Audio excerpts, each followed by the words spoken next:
इस वीडियो में आप सभी को सुनाने जा रहे हैं बहुत ही प्रसिद्ध कहानी। बहुत पुरानी बात है, हिमालय में प्रसिद्धि मानस नाम की झील थी। वहां पर कई पशु पक्षियों के साथ ही हंसों का एक झुंड भी रहता था। उनमें से दो हंस बहुत आकर्षक थे और दोनों ही देखने में एक जैसे थे, लेकिन उनमें से एक राजा था और दूसरा सेनापति। राजा का नाम था धृतराष्ट्र और सेनापति का नाम था सुमुखा। झील का नजारा बादलों के बीच में स्वर्ग जैसा प्रतीत होता था। उन समय झील और उसमें रहने वाले हंसों की प्रसिद्धि वहां आने जाने वाले पर्यटकों के साथ देश विदेश में फैल गई थी। वहां का गुणगान कई कवियों ने अपनी कविताओं में किया, जिससे प्रभावित होकर वाराणसी के राजा को वह नजारा देखने की इच्छा हुई। राजा ने अपने राज्य में बिल्कुल वैसी ही झील का निर्माण करवाया और वहां पर कई प्रकार के सुंदर और आकर्षक फूलों के पौधों के साथ ही स्वादिष्ट फलों के पेड़ लगवाए। साथ ही विभिन्न प्रजाति के पशु पक्षियों की देखभाल और उनकी सुरक्षा की व्यवस्था का आदेश भी दिया। वाराणसी का यह सरोवर भी स्वर्ग जैसा सुंदर था, लेकिन राजा के मन में अभी उन दो हंसों को देखने की इच्छा थी जो मानस सरोवर में रहते थे। एक दिन मानस सरोवर के अन्य हंसों ने राजा के सामने वाराणसी के सरोवर जाने की इच्छा प्रकट की, लेकिन हंसों का राजा समझदार था। वह जानता था कि अगर वो वहां गए तो राजा उन्हें पकड़ लेगा। उसने सभी हंसों को वाराणसी जाने से मना किया, लेकिन वो नहीं माने। तब राजा और सेनापति के साथ सभी हंस वाराणसी की ओर उड़ चले। जैसे ही हंसों का झुंड उस झील में पहुंचा तो अन्य हंसों को छोड़कर प्रसिद्ध दो हंसों की शोभा देखते ही बनती थी। सोने की तरह चमकती उनकी चोंच, सोने की तरह ही नजर आते उनके पैर और बादलों से भी ज्यादा सफेद उनके पंख हर किसी को अपनी ओर आकर्षित कर रहे थे।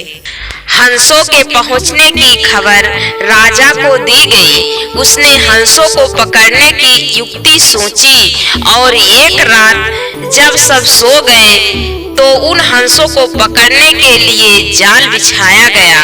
अगले दिन जब हंसों का राजा जागा और भ्रमण पर निकला तो वह जाल में फंस गया। उसने तुरंत ही तेज आवाज में अन्य सभी हंसों को वहां से उड़ने और अपनी जान बचाने का आदेश दिया। अन्य सभी हंस उड़ गए, लेकिन उनका सेनापति सुमुखा अपने स्वामी को फंसा देखकर उसे बचाने के लिए वहीं रुक गया। इस बीच हंस को पकड़ने के लिए सैनिक वहां आ गया।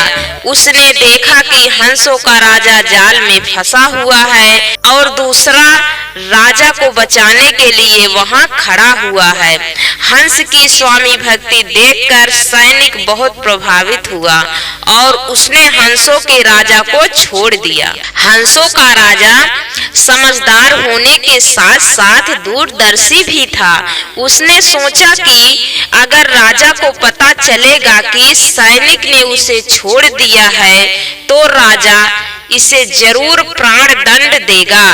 तब उसने सैनिक से कहा कि आप हमें अपने राजा के पास ले चलें। यह सुनकर सैनिक उन्हें अपने साथ राज दरबार में ले गया। दोनों हंस सैनिक के कंधे पर बैठे थे। हंसों को सैनिक के कंधे पर बैठा देखकर हर कोई सोच में पड़ गया। जब राजा ने इस बात का रहस्य पूछा तो सैनिक ने सारी बात सच सच बता दी। सैनिक की बात सुनकर राजा के साथ ही सारा दरबार उनके साहस और सेनापति की स्वामी भक्ति पर हैरान रह गया और सभी के मन में उनके लिए प्रेम जाग उठा। राजा ने सैनिक को माफ कर दिया और दोनों हंसों को आदर के साथ कुछ और दिन ठहरने का निवेदन किया। हंस ने राजा का निवेदन स्वीकार किया और कुछ दिन वहां रुककर वापस मानस झील चले गए। तो दोस्तों, इस कहानी से हमें क्या सीख मिली, इसके बारे में भी हम लोग जान लेते हैं, क्योंकि दोस्तों कहानी तो बहुत ही अच्छी है, एक प्रेरक कहानी है।